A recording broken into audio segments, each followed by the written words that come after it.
As I pass these out, I'm going to start them at the back and they'll work their way to the front. And that way, if we run out, let me know I've got more. But again, in case we're over 100, maybe if you're here as a couple, if you take one between you, then I think we'll have enough. But if you really want to have your own copy too, that's no problem. I'm sure the Lord will multiply them just like the loaves and fishes. That's right. I really do believe that we have a defeatist attitude, kind of, that often we're so aware of what we don't have, we don't begin to consider what we really do have. There's churches often become paralyzed, and some of our churches have great limitations. And maybe it's not, how we deal with the mystery of God's sovereignty in it all, again, that's a whole room we can't afford to go into. Maybe we have scarcity that we do have because of our lack of obedience, of holding on to things we shouldn't hold on to. Like, I just want to push that thinking that, do we hold on to things we shouldn't? Is it out of fear? Is it out of traditionalism?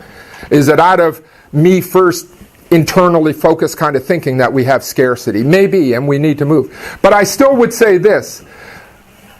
None of us have everything we think we would need. But what happens is churches often become paralyzed because of their focus on what they do not have, rather than capitalizing on what God has already provided them with. And think about it again. With Moses, it's an ordinary shepherd staff. Like, what's the equivalent in your individual life? What's the equivalent in your congregational life?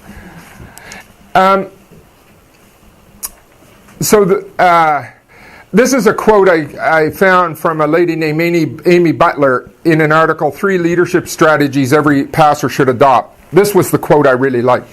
As congregational leaders, we should make it our priority to perpetually reframe the narrative from scarcity to abundance. She must be an academic. I wouldn't talk that way, but I liked it anyway. We must perpetually reframe the narrative from scarcity to abundance.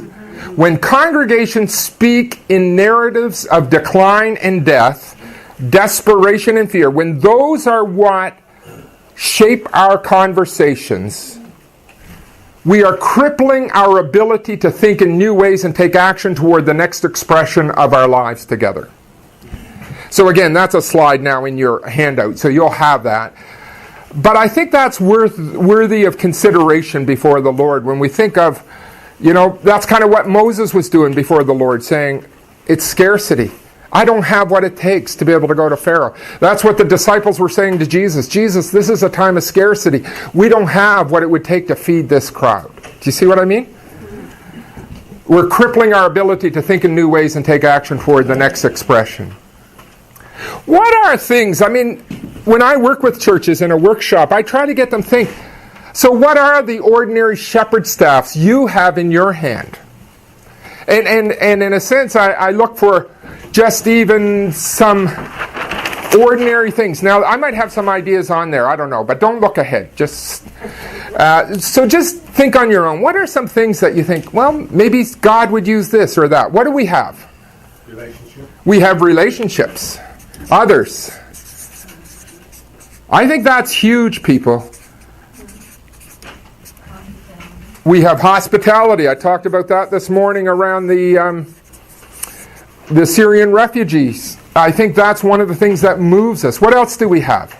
The ability to invite someone to come. That's right. We have mouths to speak. And we have relationships. Now, last year I took with me a guy around Atlantic Canada, Michael Harvey. Some of you might have heard him. But really his seminar was about this. Getting over the fear of the no. Not K-N-O-W, but the N-O. That people, and how many of us, you don't have to put up hands, but could relate to this. I invited a person once, but they said no. I guess I don't have the gift of inviting people to come. You see what I mean? We have the fear of the no, of getting a decline. Or we have the fear that if they came, God's not there anyway.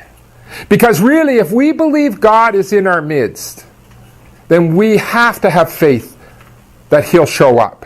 for this person. Now, whether the person can really, we don't know. But what else do we have? We have mouths to speak, to invite. What other things do we have? We have God's Holy Spirit to help us. We have the Spirit to enliven us, yeah? Because, again, please understand, I know that probably I don't give enough to this. The reality is, none of this is what we do. But I've already, believed God is there wanting to work through His people. That's kind of where I began. So if we're not seeing the evidence, and if it's not that God is unwilling, then are we failing to be the people He calls us to be somehow? That we're not. Paul? Not necessarily disagree with you, right? But I think we do have a part ultimately of the Holy Spirit empowering us. But God still calls us to obedience, like He did with Moses. What's that in your hand? Yeah. Throw it on the ground and lift it up again. Even at that point, Moses displayed quite a bit of faith. I'm not much of a snake handler, but I don't think I would think about picking him up by the tail. That's how God directed him to pick it up, and He did, right? So he had to do his part, but obviously God did his part. When you just said that, remember this morning I talked about, again, on the drive up, this guy who'd used these words. I'll put it down here. But I think we can have this, because, there was courage there, right? For when you said, I wouldn't pick up the snake. Man, I just about jumped out of my pants when I was getting in the car this morning at 6:30, and this worm about that long just wiggled by my toe. Like, I hate anything that crawls on the ground, let me just say. But I said, kindness. Folks, surely we've got kindness. What else did he say? Curiosity. Maybe we've got to foster our curiosity. Curiosity in the people around us. So often we just don't know people around us, and we're not very interested. We want to tell them about Jesus. Maybe we got to listen for a while. Curiosity, compassion. We should have the heart of Christ there. And commitment.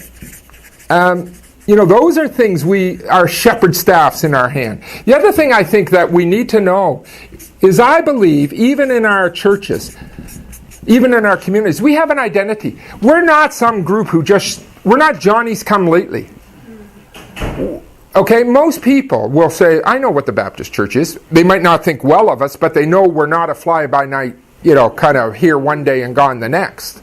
And probably most have had us have some engagement into their life one time or another. Many of us have facilities.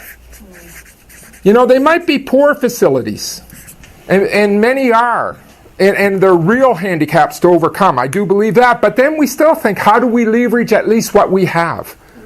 Maybe God will call us to something more. But so on identity, relationships, facilities, history, I talk faith, that's kind of the Spirit of God, that God is at work in us, compassion, hospitality, skills, communication, and we have financial resources. The truth is, if you have a church that you belong to, that church has some level of financial resources. I don't know how small it might be. It might be really small. But there's some level of financial resources. There is some sort of a shepherd staff or a few loaves and fishes there. You have information, too, that can be a real tool in terms of using information to connect. Transportation. Absolutely. I often think of that. Transportation, just someone driving their car. Telephone, that we can call someone.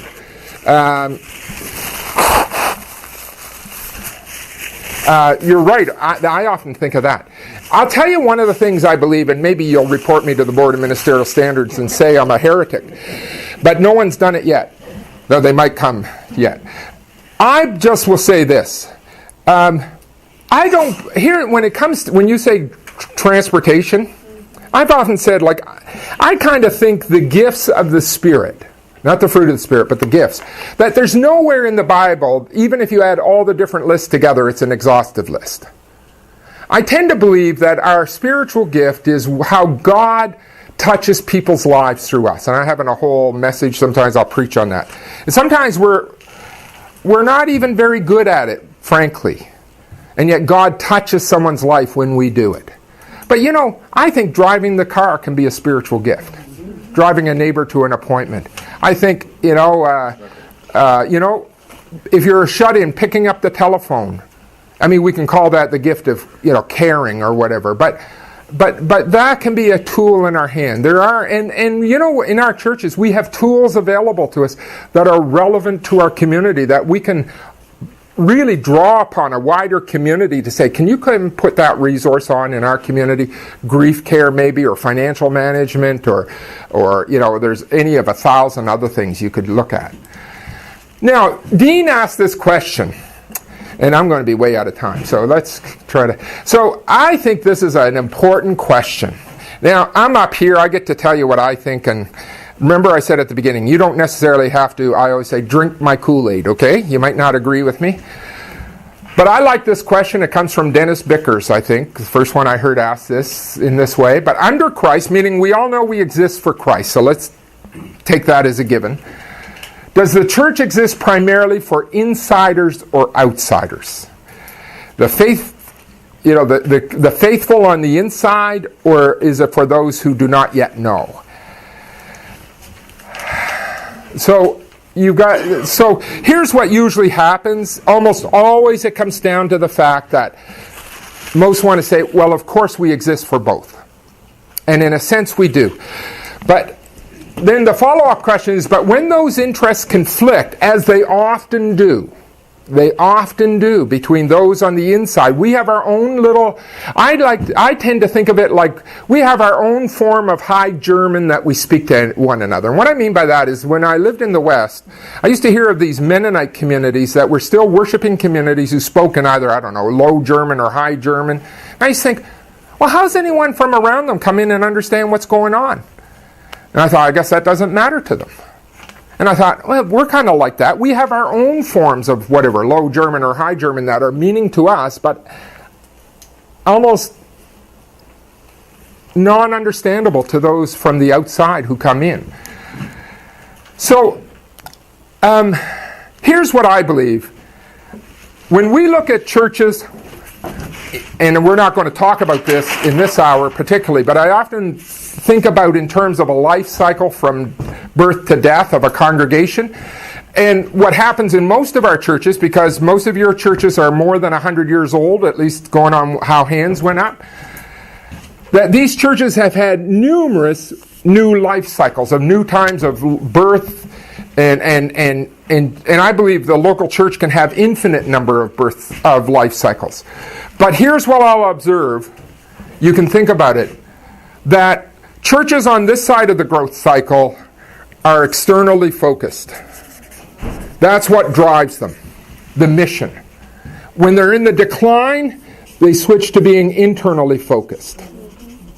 Now, again, I throw that out for your consideration. I would say this.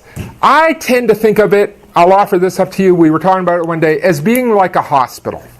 Like, I don't know about you, but I don't want to go to a hospital where they're not first-rate surgeons who know their craft, or whatever you call it, who are exceptional in their skill, who've invested in all kinds of time and energy and resources in developing. I want to know there's going to be top-rate nurses. I want to know this is a well-run hospital, that they spend a lot of time thinking of how can we have excellence in our hospital. I want to know that they care about the cleaning of the hospital. You know what I'm getting at? But the hospital doesn't exist for them. The hospital exists for those who are sick. I'm going to tell you, I think that we are first and foremost called to be, we are saved to God's mission. And we are to be enlisted into God's mission. That I would say obedience entails that we sacrifice personal interests internally to be effective externally. And that's hard, because we tend to always want to wrestle with what's meaningful for me. But I just think, and a similar question then is the mission of the church primarily about operations or transformations? And I think, many of us would say, well, it's mostly about transformations. We have to do the operations, kind of like the hospital. Now I'm not talking about a medical operation, but, the day-to-day operations of an organization. You have to do it to have the transformations. But do we really think about that in our life of our church? Or do we get all of our energy drawn into just